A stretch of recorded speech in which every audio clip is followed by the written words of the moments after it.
تعالوا بسرعه بسرعه بسرعه، جبت الشيبسي اللي مصر كلها بتدور عليه، اللي هو طعم الزنجر والكنتاكي الاصلي. طبعا من غير ما اقول لكم ده طعمه طعميه وده طعمه يعني شويه حلو. اولا هتقولي ايه دخل ده في النسا وانت دكتوره نسا؟ طبعا له دخل بالنسا، ده من الاكل الان هيلثي والممنوع في الحمل.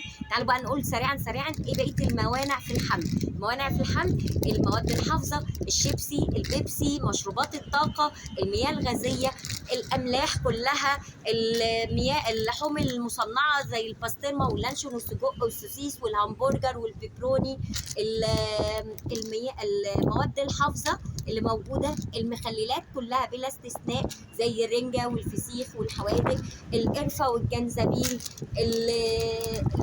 يا ريت يا ريت يا ريت ما نجيبش الاكل ده خالص. بالنسبه لي حاجات بنقللها في الحمل زي الملح، الملح